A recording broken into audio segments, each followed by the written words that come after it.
നല്ല കഥയുണ്ട്. നമ്മൾ ജീവിക്കുന്ന ഈ ഭൂമിയെക്കുറിച്ചുള്ള കഥ, ഒരു അമ്മയുടെ കഥ. എല്ലാം കൊടുത്തിട്ടും ഒന്നും തിരികെ ചോദിക്കാത്ത അമ്മയുടെ കഥ. എർത്ത് ഡേ എന്നത് ഒരു സാധാരണ ദിനമല്ല. ഇത് ഒരു സിനിമ പോലെ നമ്മുടെ മുന്നിലൂടെ കടന്നു പോകുന്ന യാഥാർത്ഥ്യമാണ്. നമ്മൾ തന്നെ നായകനും ചിലപ്പോൾ വില്ലനും.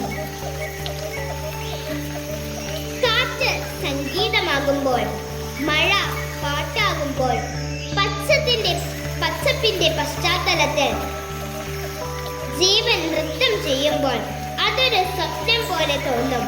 പക്ഷേ മരങ്ങൾ വീഴുമ്പോൾ, നദികൾ കരയുമ്പോൾ, ഭൂമി വേദന കൊണ്ട് നിശബ്ദമാകുമ്പോൾ അത് ഒരു ക്ലൈമാക്സിന് മുന്നിലെ സംഘർഷം പോലെ. ഈ സിനിമയുടെ അവസാനമോ? അത് നമ്മുടെ കൈകളിലാണ്. ഇത് ഒരു ദിവസം മാത്രമല്ല, ഇത് നമ്മൾ എഴുതേണ്ട ഒരു ഹാപ്പി എൻഡിങ് ഉള്ള കഥയാണ്. ഓരോ വലിയ കഥയ്ക്കും ഒരു ചെറിയ തുടക്കമുണ്ടാകും. ഭൂമിയെ രക്ഷിക്കുന്ന ഈ സിനിമ ഒരു വലിയ സ്റ്റേജിൽ തുടങ്ങേണ്ടതില്ല. അത് തുടങ്ങാം നമ്മുടെ സ്വന്തം വീട്ടുവളപ്പിൽ. അതാണ് ആദ്യ സീൻ. നമ്മുടെ നാട്ടിലെ ഒരു ശൂന്യമായ പറമ്പിൽ ഒരു തൈ നട്ടുകൊണ്ട്. അതാണ് ഈ കഥയുടെ ഇൻട്രോ. കാരണം ഭൂമിയെ രക്ഷിക്കുന്ന സിനിമ തുടങ്ങുന്നത് നമ്മുടെ കൈകളിലാണ്. ഇത് വെറും ചീരത്തൈകളല്ല, ജീവന്റെ ആദ്യ ഡയലോഗാണ്. ഈ മുളച്ചു പൊങ്ങി നിൽക്കുന്ന ചെറു ചീരത്തൈകൾ ഒരു സീൻ മാത്രമല്ല, ഒരു സന്ദേശമാണ്. ഭൂമിയെ രക്ഷിക്കാൻ വലിയ കാര്യങ്ങൾ വേണ്ട, ചെറുതിൽ നിന്നേ തുടങ്ങാം. ചീരയുടെ ചുവപ്പിൽ തുടങ്ങിയ സ്വപ്നം ഇപ്പോൾ നിഴലായി മാറുന്ന സമയം. ഇതൊരു പഴമല്ല, ഭൂമിയുടെ ഹൃദയം തന്നെയാണ്.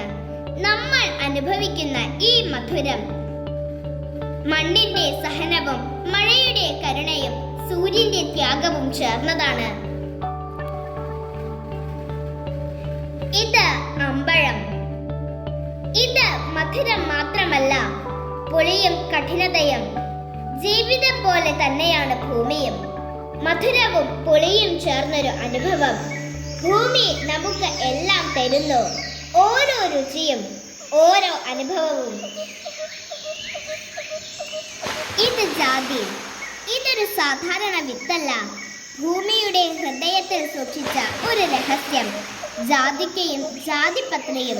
ഒരു ചെറു കഷ്ണം ജാതിക്ക ഭക്ഷണത്തിൽ ചേർത്താൽ രുചി മാറും, മണവും നിറയും. ഈ ജാതിക്ക പോലെ ഭൂമിയുടെ ഓരോ വിത്തും അകത്ത് ഒരു ലോകം ഒളിപ്പിച്ചിരിക്കുന്നു. ഈ കാണുന്നത് പൂത്തു നിൽക്കുന്ന റംബൂട്ടാൻ. അതിന്റെ കൊമ്പുകളിൽ ചുവപ്പല്ല, ഇന്ന് മൃദുവായ പൂക്കൾ, ചെറുതും നിശബ്ദവുമായ പൂക്കൾ കൂട്ടമായി വിരിഞ്ഞ് മരത്തെ മുഴുവൻ ഒരു സ്വപ്നം പോലെ മൂടുന്നു. ഇന്നത്തെ ഈ പൂക്കൾ നാളത്തെ മധുരമായ പഴങ്ങളുടെ വാഗ്ദാനമാണ്. ഭൂമി ആദ്യം പൂക്കളായി ചിരിക്കും, പിന്നീട് ഫലമായി നമ്മെ സ്നേഹിക്കും. ഇത് ഒരു സാധാരണ മരമല്ല, മധുരം ജനിക്കുന്ന ഒരു ലോകം. മഞ്ഞയും പച്ചയും കലർന്ന കായകൾ. ജീവിതം പോലെ നമ്മളെ ചുറ്റിപ്പറ്റി എത്ര മാറ്റങ്ങൾ വന്നാലും അകത്തെ മൂല്യം ഉറച്ചിരിക്കണം. ഈ കൊക്കോ മരം നിശബ്ദമായി നിൽക്കുമ്പോഴും ലോകത്തെ മധുരതരമാക്കുകയാണ്. ഈ കൊക്കോ കായകൾ. ഇത് വെറും ഉണക്കലല്ല, ഇതൊരു രൂപാന്തരമാണ്. ഇന്നലെ വരെ പച്ചയായിരുന്നത് ഇന്ന് സൂര്യനെ സഹിച്ചു. നാളെയൊരു മധുരതരമായ ചോക്ലേറ്റായി മാറാൻ തയ്യാറെടുക്കുന്നു. ജീവിതം പോലെ തന്നെ ചൂടും സഹനവുമില്ലാതെ മധുരം ഉണ്ടാകില്ല.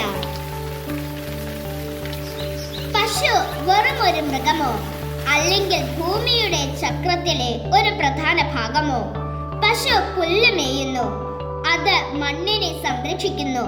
വളമായി മാറുന്ന ചാണകം മണ്ണിന് വീണ്ടും ജീവൻ നൽകുന്നു.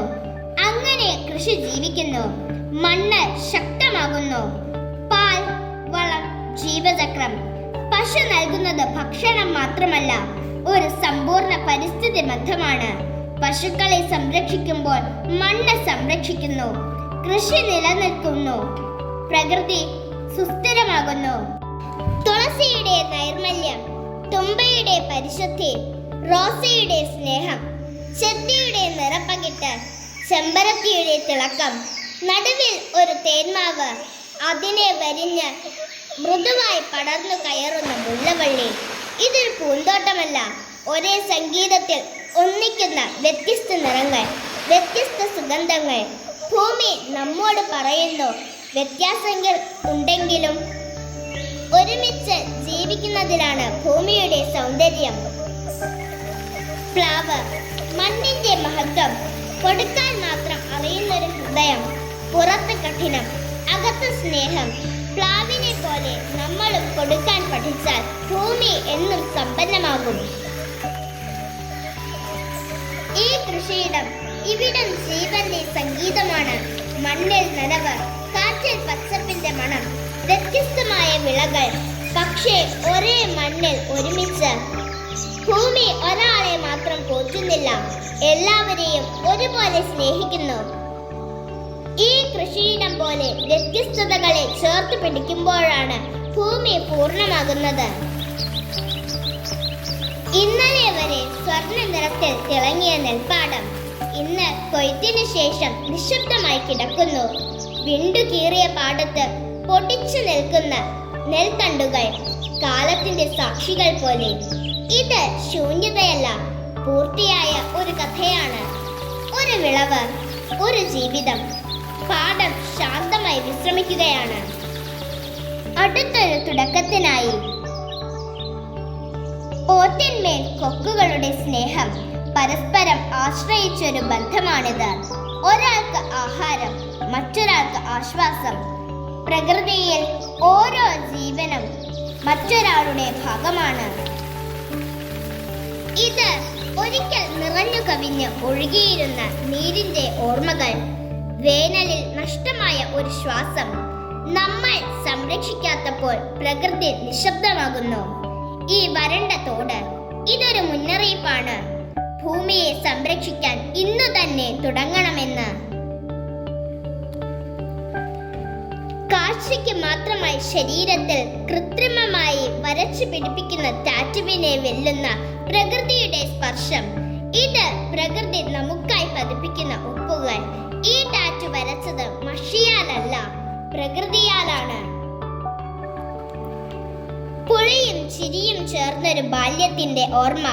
ഭൂമി നമുക്ക് നൽകുന്നത് രുചികൾ മാത്രമല്ല, ഓർമ്മകളാണ്.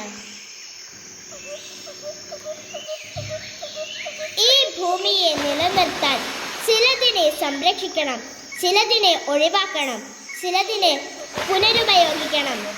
ഒരു ചെറിയ കൈമാറ്റം വലിയ മാറ്റത്തിലേക്ക് നയിക്കും.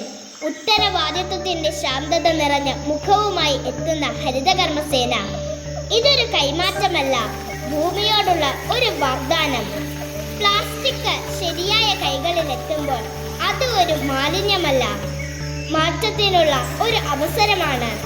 ഭൂമിയെ സംരക്ഷിക്കാൻ വലിയ കാര്യങ്ങൾ വേണ്ട, ശരിയായ തീരുമാനങ്ങൾ മതി.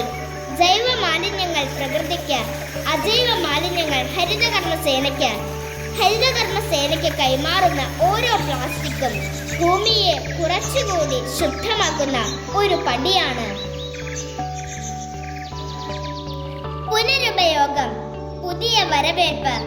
ഓരോ കാൽവെപ്പിനും ഒരു പുതിയ സ്നേഹസ്പർശം നൽകുന്നു. ഓരോ നൂലിനും ഒരു ഓർമ്മ. ഭൂമിയെ സംരക്ഷിക്കുന്നത് പുതിയത് വാങ്ങുന്നതിലല്ല, പഴയത് സ്നേഹത്തോടെ ഉപയോഗിക്കുന്നതിലാണ്.